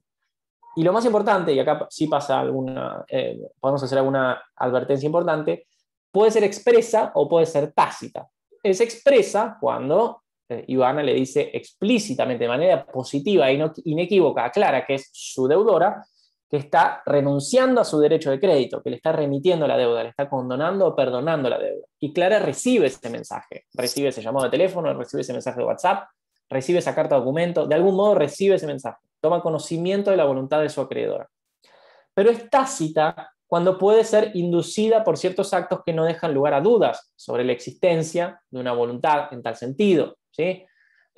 Algún momento hubo una, no sé si pregunta de examen o de trabajo práctico, que no todos habían logrado advertir, donde ustedes ven, sin entender mucho qué está pasando, donde había dos personas, donde una saben que es deudora de la otra, la persona saca un papel, lo rompe, y la persona que saben que es deudora abraza, se funde en un tierno abrazo con la acreedora. Eso que parece más de una novela, ustedes lo pueden interpretar con estas categorías del derecho de las obligaciones. Lo que ha ocurrido es una remisión de deuda tácita, a través de la destrucción del documento donde consta la deuda. Y eso está regulado en el artículo 950, norma que les pido que estudien muy atentamente. ¿Qué dice? A ver si tengo el 950 para así dejo de hablar de memoria.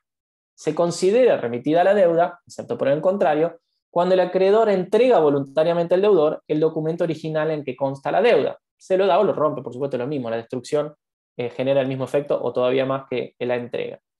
¿Eso qué significa? Que entonces que la entrega del documento donde consta la deuda es básicamente una remisión tácita o implícita de la deuda, ¿sí? Por lo tanto, le da el documento, Ivana le da el pagaré, o la letra de cambio, el pagaré, la letra de cambio no se usa más, el pagaré a Clara, y Clara de ese modo lo agarra, lo rompe, por supuesto, lo primero que tiene que hacer Clara es romperlo rápidamente, y de ese modo Clara queda liberada a través de la remisión tácita que hizo Ivana, porque no le dijo explícitamente, tomate, perdón, le entregó el documento, el único elemento que le permitiría el día de mañana cobrar esa deuda. Por lo tanto, se trata de un supuesto de remisión tácita del 950. Lo que aclara el artículo S también en su segunda parte es que si el documento es un instrumento público, porque esto, sí, vamos a la otra parte, perdón, vamos a la aclaración. Fíjense que el 950 dice, si el documento es un instrumento protocolizado, la remisión, que recién decíamos de Iván y de Clara, tiene que ser dada el original, el documento original. ¿Cuál es el problema de los instrumentos públicos que son protocolizados? Es decir, todos aquellos que ustedes obtienen en una escribanía, que es que el original no sale de la escribanía. El original se lo queda el escribano y lo mete en un libro gordo y fofo que se llama protocolo, que lo custodia y después va a parar en un archivo en Colón e Independencia. ¿Eso qué significa? Que es difícil entregar el original porque no lo tiene. Por lo tanto, lo que dice la norma es, si el documento es un instrumento protocolizado y su testimonio es copia, significa copia. La copia se halla en poder del deudor, es decir, la tiene Clara, pero no está anotado el pago, no está anotada la remisión, y tampoco consta el pago o la remisión en el documento original, porque por supuesto el escribano no les dejó ir y anotar con lapicera esta deuda que surge acá está paga, o está remitida en este caso. El deudor lo que tiene que hacer, Clara, lo que tiene que hacer es probar que el acreedor le entregó el testimonio de la copia como remisión de deuda. Ese es bravo esto. Tiene que convencer al juez de decirle, mire, señor juez, cuando a mí Ivana me entregó este testimonio o esta copia de este instrumento público en el que consta esta deuda, me lo entregó con la intención de que esta deuda no la pague yo, fue una forma, una voluntad tácita de perdonarme, condonarme esta deuda, ¿sí? Por supuesto, el juez va a ser difícil convencerlo de eso, por lo tanto, lo más probable es que esta forma de remisión requiere algún otro instrumento en particular donde Ivana explícitamente se vaya de lo tácito y vaya a lo explícito y diga expresamente que está remitiendo la deuda. Pero bueno, lo que la ley se anticipa dice, si es un supuesto en donde la deuda consta en un instrumento público que está protocolizado, por lo tanto lo que tiene Clara, porque le dio Iván, es la copia, y en la copia no dice nada, y en el protocolo sabemos que tampoco dice nada, en ese supuesto la ley dice, Clara, tenés que convencer al juez de que Iván te condonó la deuda, ¿sí? Es una carga probatoria difícil, pero bueno, no es imposible y la ley lo regula de esa manera. Cuando hablamos de entrega de documentos, también por supuesto estamos incluyendo las copias, ¿sí? La destrucción. Cuando hablamos del documento hablamos de original, pero quise decir mejor, hablamos de la entrega del original o de la destrucción. ¿Cuáles son los efectos? Artículo 952, la remisión de la deuda produce los efectos del pago. ¿Sí? Esto es una consecuencia clara. Vamos a los casos particulares porque van a ver que el artículo se habla de la fianza. La remisión provoca la extinción del crédito con los accesorios y garantías. En ese supuesto se asemeja al pago y se asemeja al principio general de que las obligaciones accesorias siguen la suerte de la principal. En los casos particulares, las obligaciones solidarias, esto de vuelta, no quiero ingresar en los medios de extinción que ustedes vieron en solidaridad pasiva o activa, porque a veces generan confusiones, pero en el supuesto de las solidarias, la remisión total de la deuda que realiza el acreedor a favor de alguno de los deudores, de los varios deudores que haya, propaga sus efectos a los restantes, lo cual es obvio, ¿sí? Si un único acreedor le dice a uno de los deudores, bueno, sabes que te perdono la deuda se perdona para todos, todos quedan liberados de esa obligación. Esto está regulado en el artículo 835 en el segundo inciso, en el inciso B. Y lo mismo ocurre a la inversa, si hay una pluralidad de sujetos activos, si hay una pluralidad de acreedores, y solamente hay un único deudor, bueno, en ese caso el acreedor que remite responde frente a los coacreedores, ¿sí? De la misma manera que si hubiese recibido un pago y tiene que, bueno, de acuerdo a las acciones internas, tiene que participar en cuanto a lo que recibe. Y finalmente me había anotado para hablarles de la fianza. El 953 van a ver que dice que el fiador que pagó una parte de la deuda antes de la remisión hecha por el deudor no puede repetir el pago contra su acreedor. ¿Qué significa? En realidad, el acreedor recibe el pago parcial por el fiador y luego hace la remisión. Renuncia, es decir, al saldo restante y no a la totalidad de la deuda original. Esto está, insisto, quiero ver si tengo el código acá, en el 953, no sé, quiero decirles mal los números. El fiador que paga una parte de la deuda antes de la remisión hecha al deudor no puede repetir el pago contra el acreedor. Exacto.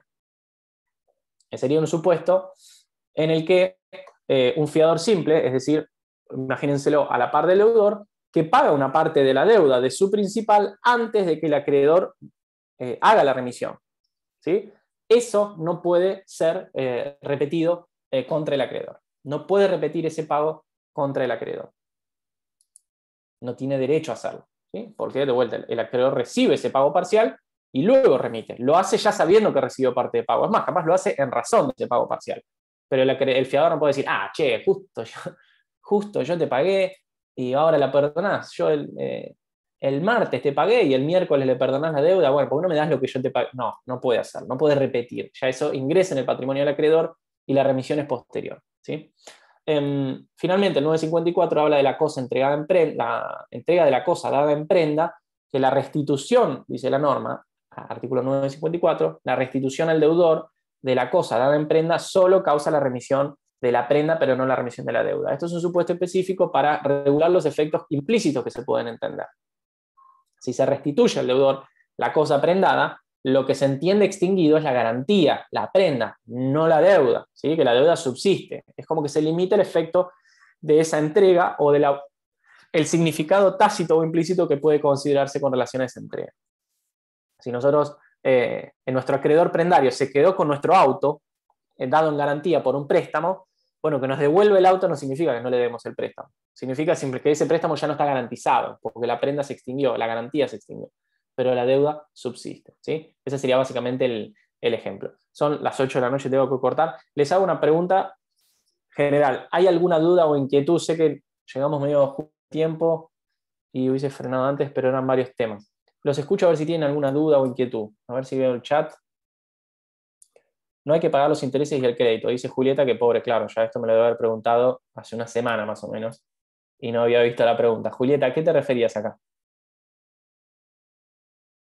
Me quedó como el renglón abajo. No importa, no sé ni qué te estaba preguntando. Está bien, no, perdón. Es que en realidad puse muy abajo el chat y me quedó, lo último que leí no sería como un pago parcial y no vi, no hay que pagar los intereses y el crédito. Lo que te puedo decir como regla general es que de todos estos métodos extintivos que vimos, estos medios extintivos, siguen la regla general de que los accesorios van siguen la suerte de lo principal. Por lo tanto, la extinción de la principal genera la extinción total o parcial de los accesorios, según esa extinción sea también total o parcial. Si subsiste en el caso que vimos de Clara y creo que era Federico, que había una deuda que se compensaba hasta la deuda de solo Clara de 600 pesos como saldo, bueno, los intereses solo rigen o pasan a devengarse a partir del momento en que opera la compensación sobre el saldo de los 600 pesos. Clara no puede después decirle, che, me debes 600 pesos, pero te pido todos los intereses desde el día 1 por 1.600. No, desde que operó la compensación, los intereses, porque en definitiva la única deuda que subsiste es la de 600. Entonces, los intereses que se van devengando periódicamente, que fluyen con el correr del tiempo, son también se devengan con relación al saldo que esa compensación genera. Capaz, no sé si respondo eso ahí la duda, pero en definitiva esa es la regla general. ¿Alguna otra inquietud, duda? Sí, Ivana, Adrián, Federico, María Laura, Morena, Clara, por la estuve hoy Yo debiéndose de tengo, todo. yo tengo una duda Dale, Lucas, de compensaciones. dale. Usted hablaba de opuesta. Tomá, Deber de- vos hablabas, tuteame porque si no me siento que tengo 79 años. En el caso de un acreedor y un deudor, que en realidad son los dos acreedores y los dos deudores, uno llama al otro y le dice, che, ¿compensamos? Y le dice, no, no podemos. ¿Por qué? Porque debe ser opuesta. Bueno, mañana te llega una carta de documento y ahí compensamos. No, digamos, no. ¿Cuál sería la practicidad? En realidad, te tengo que corregir en el relato. Cuando vos decís, che, compensamos, eso para la ley es alegarla. Lo de la carta de documento, y esto es algo que ustedes van a sufrir, entre comillas, toda la materia, toda la facultad. Una cosa es lo que la ley dice y otra cosa es cómo ustedes prueban los hechos que la ley recepta como presupuesto fáctico que activa la norma. La norma dice que la compensación requiere que sea alegada por parte interesada. Que vos llames a alguien, ponele que Clara le debes plata a Clara y querés compensarle un crédito tuyo, si vos le escribís un WhatsApp a Clara que dice, che, Clara, compensemos, eso ya es alegar. Ahora, que después en un juicio vos quieras, porque uno cree cuando estudia derecho, no les estoy diciendo algo, les estoy diciendo algo que me pasó a mí. Uno cree que a veces el derecho exige conductas todo el tiempo en carta, documentos, saco y corbata. El derecho no exige nada. Cuando no hay formas exigidas por ley, el derecho evalúa conductas. Entonces, vos no tenés que mandarle una carta de documento para que eso el derecho lo repute. Eso es lo que hace. La carta de documento lo que facilita es después probarle a un juez que vos efectivamente le dijiste a Clara que querías compensar. Pero la realidad es que vos podés probarle mostrándole el WhatsApp al juez, diciéndole, che, mire, yo le dije a Clara este día, acá le escribí por WhatsApp, tengo un perito, le llevé esto a un escribano que le sacó una foto, hizo una captura. Después, por supuesto, podés adoptar estrategias probatorias para convencer al juez de que ese WhatsApp no te lo armaste en una página de mentira. Después tenés desafíos de prueba cuando tu abogado tenga que convencer al juez de la veracidad de eso. Pero en términos de conductas, que vos le digas a en este caso sería tu acreedora, que estás interesado en compensar, basta la alegación y se acabó. No requiere que Clara te acepte, que tu acreedora te acepte eso, porque no es un acto bilateral, es un acto unilateral. Entonces, con esa alegación simple, la compensación opera y opera desde el momento en que ambas, y esto es importante, repaso como para que tengan idea, sería que toque el tema, no opera de que vos elegís Clara por WhatsApp a las 10 de la noche. Che, Clara, yo sé que te debo guita, pero ¿sabes qué? Vos también me debes unos mangos, así que compensemos. No opera desde ahí, más allá de que eso es la alegación. Opera en el momento en que ambas deudas comenzaron a coexistir en condiciones de ser compensadas. Esa es la regla general que me interesa que recuerden, ¿sí? Pero lo que pide es la alegación del acreedor, no pide la voluntad, la aceptación de aquel a quien se le invoca la compensación. Lucas, no sé si se entendió mi explicación. Sí, sí. Buenísimo. ¿Alguna duda más? ¿Inquietud? Adrián, espera que segunda página de camaritas. Julieta, Federico, Joana, Santiago. Profe, Sí, Ramiro. Ramiro. Dale. En la confusión, en la sucesión individual, ¿cuál es el sentido práctico? Por ejemplo, bueno, vos habías dado un ejemplo que Julieta le cedía su crédito a Morena para que ésta pase a ser acreedora y deudora. O sea, Sí. ¿qué sentido práctico tiene eso? No, No, por o sea, no lo supuesto. entendí. No, es que yo hice una aclaración, un poco entre risas, pero un poco cierta, que digo que a veces los ejemplos van a ser de laboratorio. Y cuando digo de laboratorio es que no le van a encontrar sentido negocial.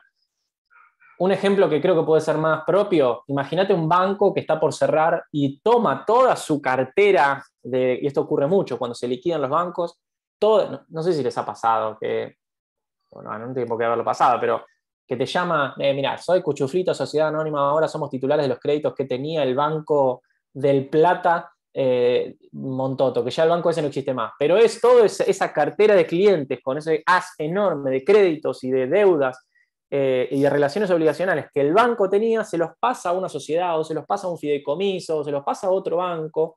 Y quizás imagínate si todo ese otro banco adquiere todas esas relaciones obligacionales y alguna de ellas las tiene a ella misma como deudora, ponele, no sé. Es decir, abre ese bolsón de deudas y créditos y dice, mirá, esta deuda la debemos nosotros. Entonces pasa a partir de ahí a ser deudor y acreedor de ese mismo banco, y por lo tanto se opera la confusión. No sé si se entiende. La sucesión individual opera cuando por algún negocio, que es posible imaginar como este que te estoy diciendo, digamos, la relación obligacional que se recibe a título singular, te coloca, o coloca al sujeto en el polo opuesto al que ya tiene. En ese caso, en el banco, imaginemos que recibe una deuda del cual también es acreedor con relación a la parte a quien la recibe. Es cierto que puede resultar extraño, pero hay muchos casos donde esto puede ocurrir. Puede haber muchos negocios que justifiquen que, no sé, estoy pensando a medida que pienso en algún ejemplo que te sea más palpable. Pasa que yo de derecho al trabajo no sé y no quiero, no, que no sé, lo estudié, pero no me dedico a eso. Pero imagínate que adquirís un fondo de comercio, no sé, vamos a poner nombres de vuelta, me aparecieron arriba, la Toma Clara y a Solange, porque ahora son las dos que me figuran arriba. Solange tiene un fondo de comercio, tiene un kiosco bárbaro que anda buenísimo. Clara, que tiene una compañía de alfajores, está interesada en poner un kiosco, entonces para no montarlo de cero le compra el fondo de comercio a Solange, que está cansada y quiere dedicarse a pintar cuadros. Entonces Clara le compra el fondo de comercio a Solange y dentro de todas las cosas que le compró, este conjunto enorme de el alquiler del inmueble, los contratos pendientes, las deudas con los proveedores, dentro de todo lo que le adquirió ese fondo de comercio, está la deuda que tiene por Clara por 300 kilos de alfajores. Entonces Clara ahora pasa a ser deudora y acreedora de ella misma. Entonces, de todas esas obligaciones, esa se confunde y se extingue, porque Clara ya no puede reclamarse a ella misma esos alfajores no lo va a cobrar más, porque acaba de comprarle básicamente el comercio a su acreedora. Ese me parece un ejemplo un poquito más práctico, donde Clara va a decir, uy, a ver, ¿a quién le debo plata o quién me debe plata a mí? Uy, esta soy yo, estos son los alfajores que yo le vendí y nunca me pagó, maldita Solange. Bueno, ya está, no los voy a cobrar porque ahora pasé a ser, digamos, deudora y acreedora del mismo valor dinerario que es el precio de estos alfajores. Ahí tendrías como un ejemplo un poquito más palpable, que es una sucesión a título individual. Ella no le hereda a Solange, sino que le compra. En razón de un negocio macro, le compra un conjunto de créditos dentro de los cuales ella está como acreedora y lo que ha adquirido es una deuda puntual. Se confunde en ella ambos polos y por lo tanto la deuda se extingue. Bien, profe, gracias. Sí, ahí No, lo entiendo, ahí lo entiendo es un mejor. poquito, sí, es un poquito más práctico. A veces algunos ejemplos son muy de laboratorio, yo los reconozco, pero me parece que en ese ejemplo se entiende un poquito más. ¿Alguna duda más? Sí, profe, yo le hago otra consulta. Si hay Dale, Lucas. dos partes, sí, y las dos se deben, por ejemplo, dos vehículos, ¿no? Son Sí. prestaciones de dar, son homogéneos y son exigibles y están disponibles. Y una le dice, una le debe dos y el otro uno. Le dice, ¿compensamos? Sí, bueno, vos entregame ese solo uno solo y listo, ya estamos. Siempre y cuando no afecte a un tercero, ¿no? Ah, claro, el inciso 6 dice sin que resulte afectado el derecho de tercero. Ahí está. Siempre. Igual como cualquier método extintivo, casi que te diría cualquier acto jurídico no puede afectar los derechos de un tercero en el momento en que se ejercita. Y si los afecta, siempre va a tener algún instituto, ese tercero afectado va a tener para defender su posición. Vos me decías que se deben la entrega de dos vehículos, ¿no? ¿Algo así? Claro, porque si ese vehículo ya se había obligado a entregárselo a un tercero, ese tercero podría No, accionar claro, sí. con la Ahí, acción acá revocatoria. prácticamente cometiendo un delito. Esto nos ubica en un ejemplo parecido al que creo que vieron conmigo de las obligaciones de dar para constituir derechos reales y vender varias veces lo mismo y cobrarle a todo y después, bueno, arréglense. Sí, en ese supuesto se afecta a los derechos del tercero y el tercero tiene, en ese ejemplo, por supuesto, herramientas para defenderse. Sí, la compensación puede, por supuesto, afectar derechos de terceros.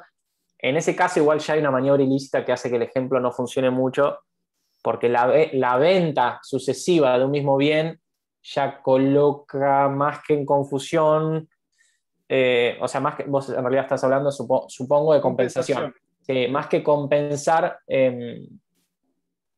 seguramente hay un supuesto de inoponibilidad. Hay que evaluar qué tipo de vicio de la voluntad está, es muy complejo, porque hay que evaluar si aquel con quien te estás intentando compensar forma parte de la maniobra para perjudicar los derechos de un tercero. Es medio complejo el caso.